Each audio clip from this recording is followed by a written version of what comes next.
ExpressVPN is the sponsor of this episode of Shadowversity. And if you're wondering what a VPN is, a virtual private network, imagine that I am a computer, okay? And what a virtual private network does is create a copy of your, well, it's not a real copy, but the internet thinks it is you, and it's there to stop and protect yourself, your data, your privacy, from any malicious kind of person who wants to get access. You shall not buy! What are you doing?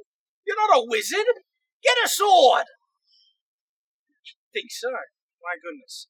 So the internet now thinking that this is you online, you can show yourself to be in different parts of the world, which is a big, help in trying to get access to streaming services and stuff like that. But it also adds a larger measure of security because any information that comes to your real computer needs to pass through this protector. That's why it's like a knight. It's there knocking aside all the bad things and stuff like that. And it can then encrypt your data because it moves through this kind of stopgap before it actually hits your computer. Yes, thank you. You've served me well. You can go now. So, one of the reasons why I like to use a VPN, so much of my life is online. I gain all my livelihood through the internet. That means I want to add as many layers of security, protecting my income, also just my privacy, as much as possible. And ExpressVPN is one of the best. It's available on all devices. Really easy to set up. In fact, this is me setting up my VPN right here. It's only $7 a month with a 30-day money-back guarantee. So if you want to take back your internet privacy, check out expressvpn.com/Shadowversity to get 3 months free in a 1-year package. That is expressvpn.com/Shadowversity. Because, just to reiterate that point, if you use that special link, you will get 3 months free if you get a 1-year package. So please do click on that link to learn more. Big thank you to ExpressVPN for sponsoring this episode. And now, let's get to the video. Shadowversity. Greetings, I'm Shad. And I want to talk about the best melee/medieval weapons that would suit someone with super strength. Now, super strength is a power more generally seen in comic books and superheroes, but it certainly appears in medieval fantasy, whether that is through a type of creature that just has greater strength, and also the many magical means in which someone might be able to enhance their strength in a magical fantasy setting. Before we get into an in-depth discussion on the type of weapons that would best suit this type of warrior with super strength, we really need to understand the mechanics of super strength more, because when you actually try and look at it, like pretend, if I had super strength right now, how would that benefit me in combat? Because in fiction and fantasy and stuff like that, super strength is not actually shown correctly in most circumstances. For instance, when someone has super strength, there is generally a consensus or feel that you'd be able to punch through a brick wall with ease. Now, of course, that would generally break your fist, but we understand that super strength generally brings with it a couple of tangential minor superpowers, like enhanced durability, so you can survive that. So yeah, granted, that all comes. But the power that doesn't come with super strength is super speed. They are just stronger. And when producing force in a punch, it's actually the mass and velocity of your fist and also your body, because you're throwing your weight into it, that will produce the impact force of that punch. And having greater strength doesn't increase your mass, and it doesn't really increase your speed. There would be a tangential increase in speed, like very small, and so what would actually happen if someone with super strength tried to punch a wall, they would end up pushing themselves back instead of punching through it. They wouldn't really be injured, but those are the restrictions that actually would exist. The ways that you could try and overcome this, there was something to anchor their feet in place. They had like immovable grip, kind of like what Spider-Man has. That means they would be able to exert a different type of force known as pressure. And when it comes to super strength, your ability to exert pressure on something, that's when the strength really plays a major role, not necessarily in impact force. And so if they could brace their feet on something that, is stronger than the wall they're actually punching against, once their fist lands, it's not the impact that's going to cause it to break, it's then the exertion of pressure that they can push from their feet into the wall, and then they would punch through the wall in that sense, because it's not really a punch, it's more a push, like a push with incredible pressure and strength behind it. And so someone with super strength, just in like normal fighting without a weapon, they wouldn't actually want to be throwing punches a lot. They would be wanting to grab people, rip them apart, or get under their center of gravity and throw them. Because that's the actual thing. Someone with incredible super strength, even Hulk-level strength, okay, unless they have enough weight to anchor themselves in place, if they try and lift something heavy, they're only going to be lifting up one edge of it. They wouldn't be able to lift up the whole thing because they don't have the mass to anchor themselves. They can still lift incredibly heavy things, but the actual way they would need to do it is lift a corner and kind of step underneath it and then lift it up like that.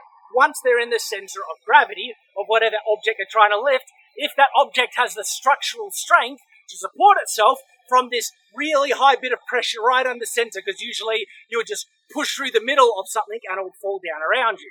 So, super strength.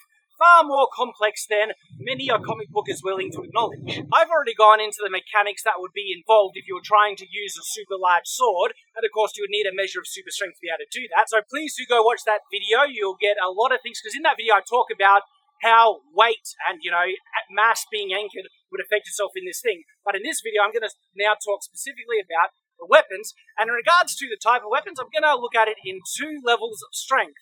One being mild superhuman strength, and the other being Hulk-level superhuman strength. Now, with this better understanding of the mechanics of super strength, we should be able to see how advantageous a weapon would be on top of this, because a weapon is a force multiplier, and if you're having trouble producing forces in like punches and strikes and swings, a weapon is going to be very beneficial. So, what type of weapon? On a side note, of course, bows would be devastating, but this is a discussion of melee weapons, medieval melee weapons. So, range weapons, yeah, of course. Like superhuman strength with a bow that's just got insane power that you need to pull back. The string would need to be made out of some type of invincible material with the forces and especially the thwack when it lands. There's a lot of pressure put on those strings. But yeah, of course, okay, range. Now let's get back to melee weapon discussions.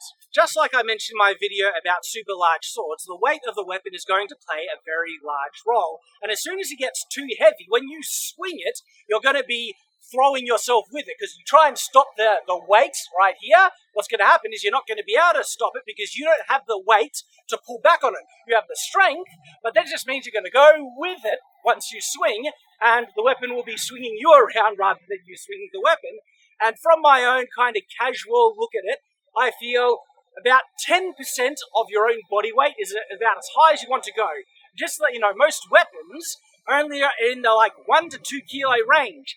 And average guy, he can weigh between 80 and 100 kilos. I'll go with 100 because I weigh 100. And that means the weapon, if it only weighs between 1 to 2 kilos, that's only 1 to 2% of your own weight.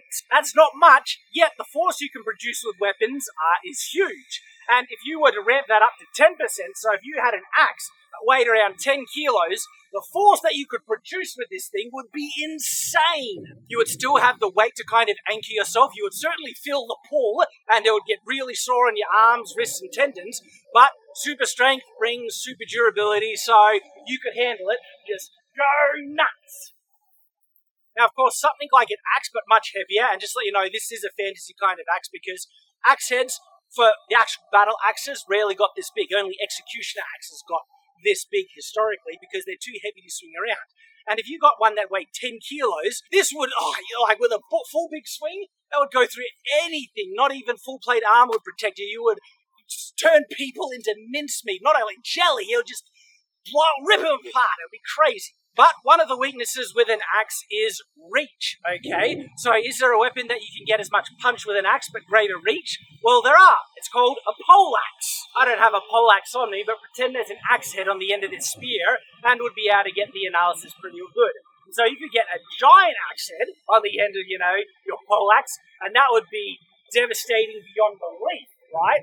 But again, there is a weakness in regards to the striking ratio of what that axe head. If you overswing, you can hit on the shaft, and you'll still hurt the person a lot, but it won't be nearly as damaging if it was something bigger. And so this is where we get into a weapon that's far more versatile. And this is, of course, the sword. One of the big advantages of the sword is that it has such a long striking area where you can strike here all along the blade. But it doesn't have as much reach as a polearm, but then again, maybe not. There are some historical swords that have about as much reach as a polearm, and that is the great sword. You have the advantage of the striking ratio, you've got the reach, but what about the impact force? There is nowhere near as much mass in this blade as one that is all concentrated on a main striking end like an axe.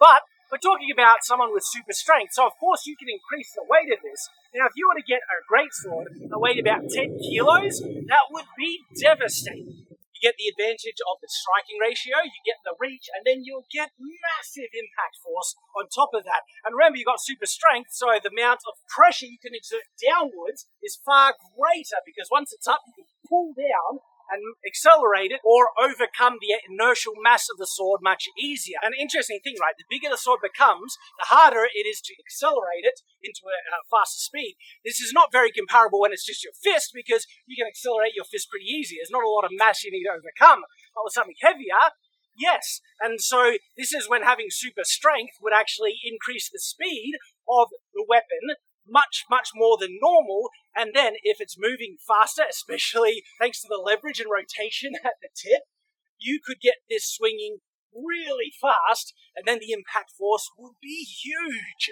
Yet this isn't all, because there's an interesting question that we need to kind of ask ourselves about swords. Why are there two-handed swords? One of the reasons is two hands, okay, can handle the weight and redirect the weight much faster than just one hand, right? The torque on the wrist becomes pretty darn huge.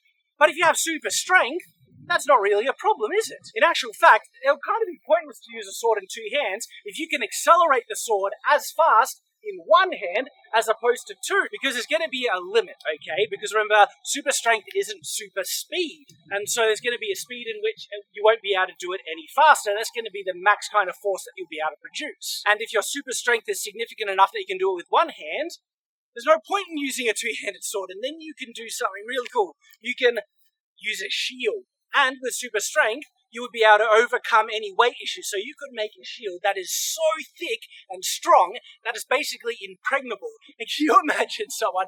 Now, remember, this, like an actual greatsword, it would only weigh between 3 kilos generally. They can get up to 4, but it varies. But generally, and sometimes they can even get lower to 2.5 and 2 kilos. So there's variance, all right? But we're pretending this is like a 10-kilo greatsword, okay?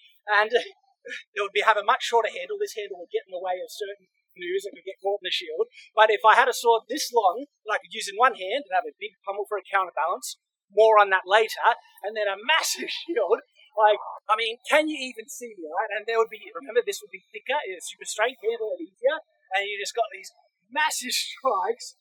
This would be a deadly combo. So heavier, longer, one-handed weapons. There's no real point in using two if they've got the strength to produce the force with one hand. Sorry, just repeating that.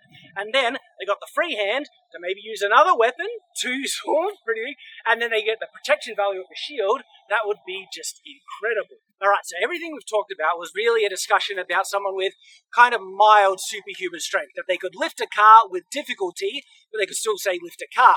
What about someone who had really high super strength? The Hulk is probably too extreme, but we're going to say someone who could easily lift 100 tons. Okay? Now, someone like that is going to run into the same issues if they increase the weight of their weapon greater than their own mass, all right? Watch my video, the problem with supergiant swords. All those issues come into play. You do a strike and you just go with it, okay? But they can handle such heavy weights. But the important thing about it is that they would need to keep the weight on their center of balance, okay? As soon as that weight goes too far forward, it's going to make them topple over. Because remember the whole car thing, they can lift the edge of the car, and they need to get under, all that stuff. Well, in actual fact, as I was thinking about it, there is a way in which you could increase the weight of a weapon to really high levels and not have such a detrimental effect of it throwing you around. How do you do this? Well, with a really heavy counterbalance. What needs to happen? You need to keep the sword's main weight, the sword's center of balance, over your own center of balance, and then you'll be able to lift it. And so imagine that this was a super giant sword, okay? If I didn't have enough mass, I would just fall over. But what if we added a really large counterweight here? We would in effect be doubling the weight of the sword, but if you could lift 100 ton easy, that's not going to be a bother at all. And then the center of balance would be right in between the handle. Counterbalance blade. As soon as you move the center of balance away from your own, you're going to fall. But if you keep that center, the center of balance of the sword, which is now the handle, above your own, you could actually use it to an interesting level of effect. You would need to change the style of fighting because you would always need to keep the weight above your own. You could do swings where you keep the sword high, like this, and keeping the center of balance right above your own. And then you could do kind of downward strikes, but again, you need to keep the balance of the sword right here. As soon as it gets too far forward, in a topple under. So even if you go forward and do something like that, you would be able to maintain the balance and hold the sword up.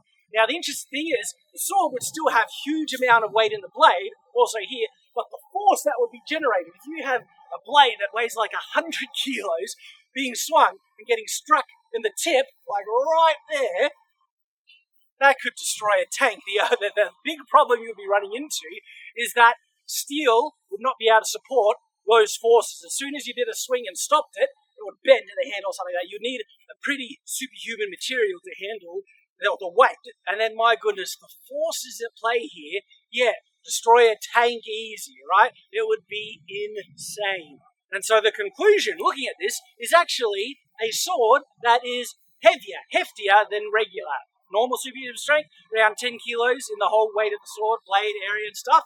Or if you have Hulk levels of strength, you could go much higher if you have a proper counterbalance. And one-handed over two-handed. So that's my conclusion. Best combo for superhuman strength, huge shield, huge sword. And sword for the reasons I mentioned before. So there we go. Thanks for watching. I hope you have enjoyed. And of course, I hope to see you again. So until that time, farewell.